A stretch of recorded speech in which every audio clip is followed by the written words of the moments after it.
Hello and welcome back. In today's video, I'm going to show you how to lay out this network real quick, the ins and outs of the general overview of TouchDesigner, and essentially how you can generate your own little video clip like this. Thanks for tuning in.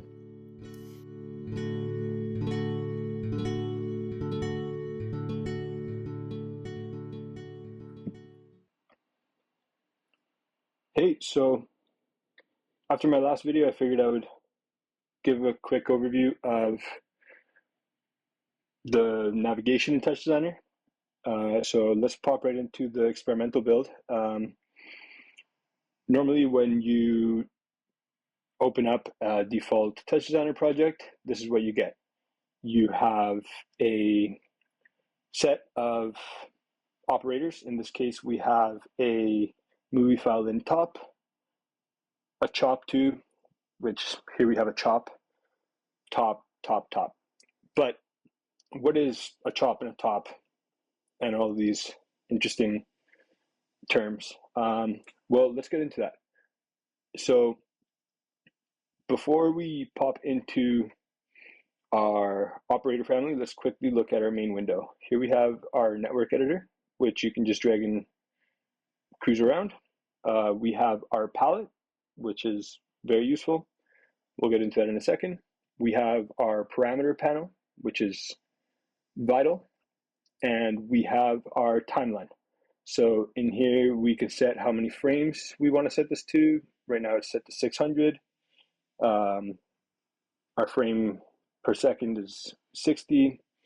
We could set this to 1600. And see, now that gets huge.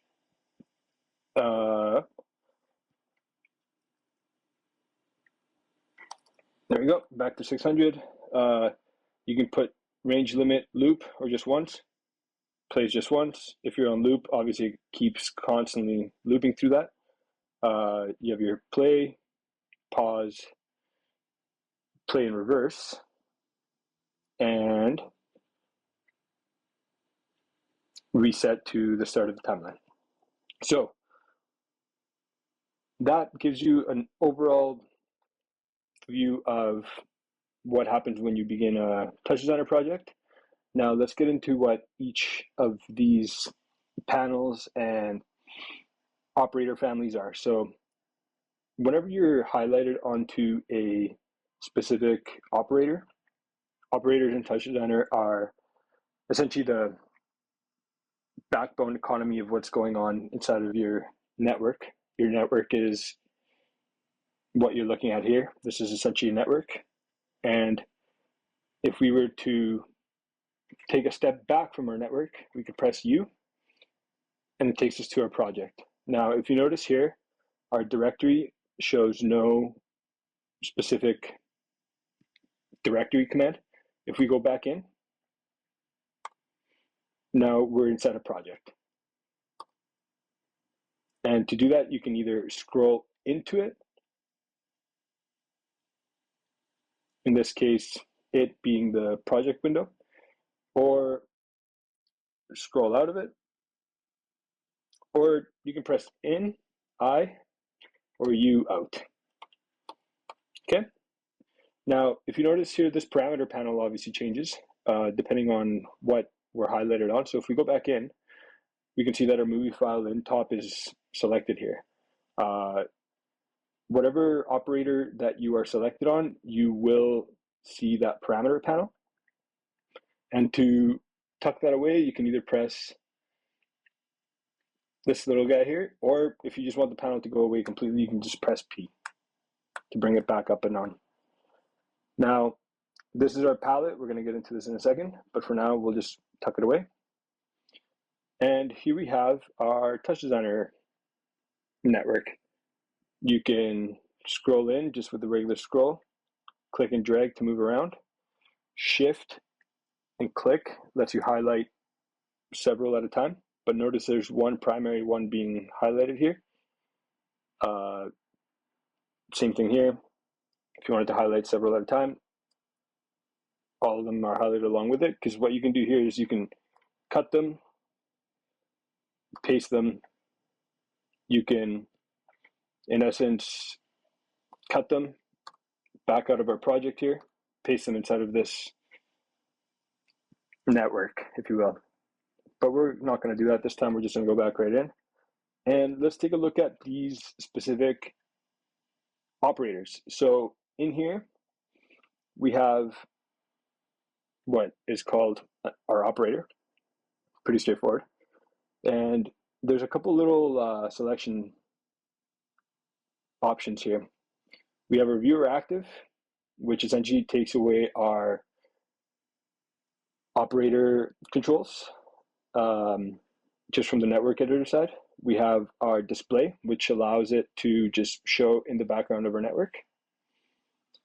We have our viewer, which is very handy if you don't want to be eating up a lot of CPU usage. You can just press your viewer and it will still play without the viewers active.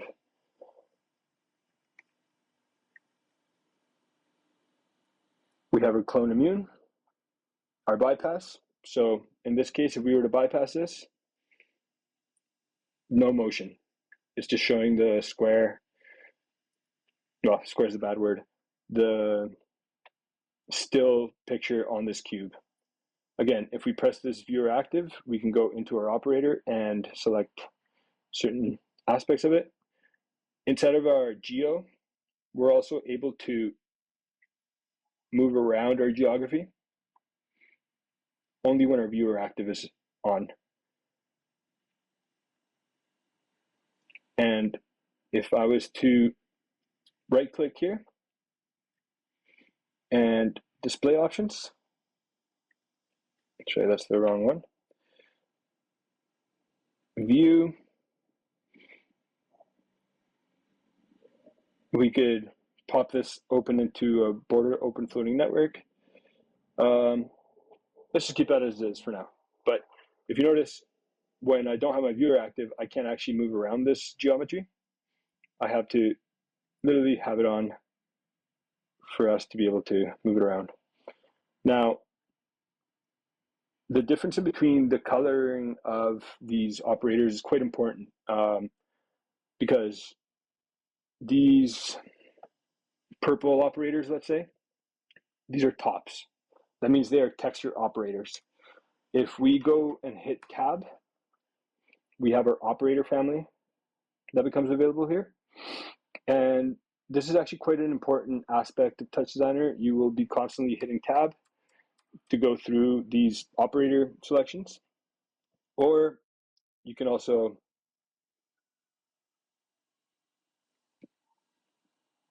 go right click and add operator. Let's say null. And inside of each little port for the operators, you can also select with the right click, left click. No, right click, yeah, right click. And it will bring you into that same operator family selection. I'm going to go ahead and delete that. And so going back into the different kind of operator families, tops are texture operators, chops are channel operators, meaning a texture operator is your typical 2D surface texture. Essentially, you're working with something similar to a video or an image. In chop, you're working with channel data. So channel operators, essentially like an LFO or a CO, audio file. You have MIDI in and out in here. What else do we have? DMX in, OSC, typical channel operator content. Then you have your surface operators, which are essentially your 3D operators, if you will. Here you're working with actual 3D space. So you are working in more so of a point aspect instead of texture video aspect. Pops are almost essentially the same thing as surface operators. They're just running on the GPU. This is a new family addition to TouchDesigner. You have your material operators, which are your font, your sprite, wireframe. These go in coordination with your SOPs fairly often. You have your data operators, which are essentially your .xml, your text, JSON, essentially just data. Custom, obviously nothing here. And then in comp, you have quite a bit of already built-in operator families, which can be very handy just to basically go ahead and start using certain aspects. So for instance, geometry is built already as a composite. And in here, if we were to go inside of this, we can see that there's actually already a surface operator that is a torus. In geo, also, if we go into our parameters, we can see here that there is a render. So in here, you can essentially pick a material, right? Material being, let's say, a line for this case. And simply as such, my material is being used inside of this geometry node. Again, if we wanted to get our render, because obviously that geometry has to be rendered somehow, right? That would be transforming it back into a texture operator. So if we go render,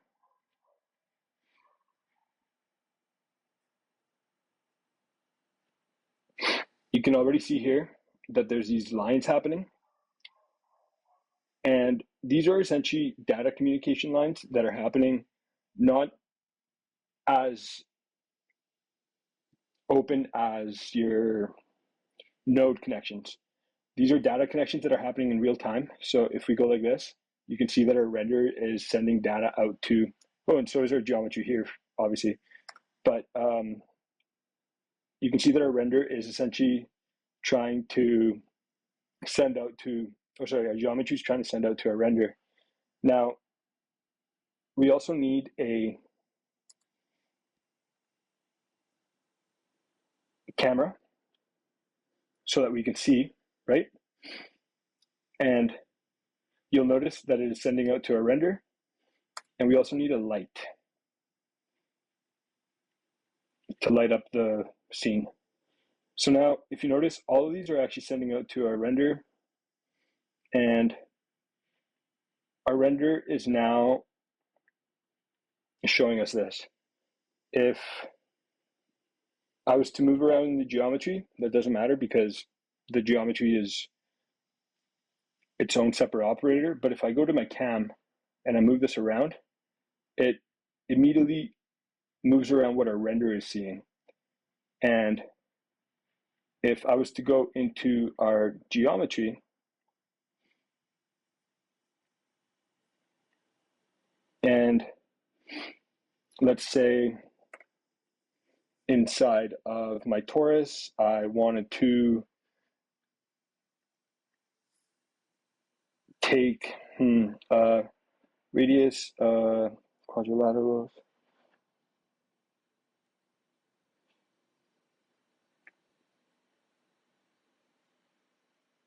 Okay, let's take our rotation and quickly in here, put in a Python command.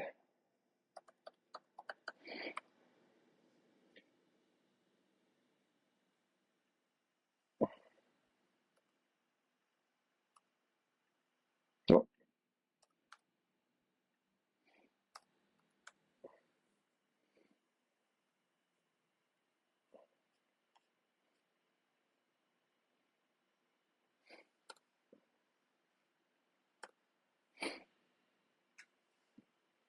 Not exactly the best example, but you can see here that inside of our render, we are getting a slow rotation.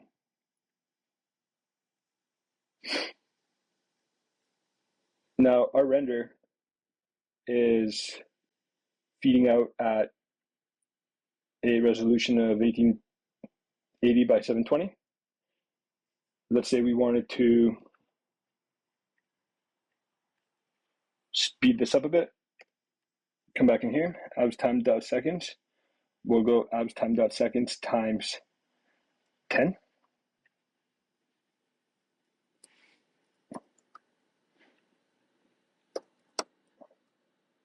Cool.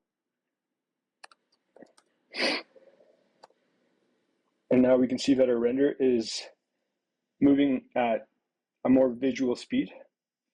We can take our render out to our out here.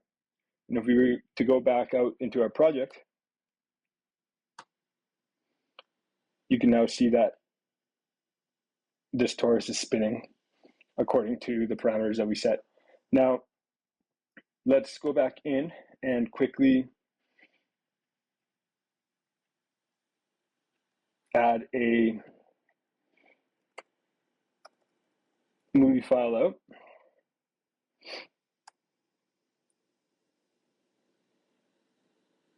Which is essentially just the operator that is going to allow us to actually take a copy of this render. And let's say here, torus spin. I can just hit record.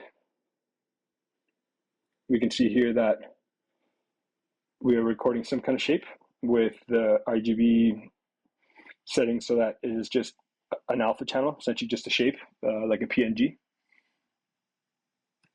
Turn that off, pause it. And now here we have a torus spinning. So I hope that helps explain a little bit of the general overview of TouchDesigner. In the next videos, we'll be really getting into what each of these operator families can do. I just quickly wanted to show you guys what can be done in a very short period of time. And yeah, if you're finding these videos useful, like and subscribe, and we'll see you in the next one. Thank you very much.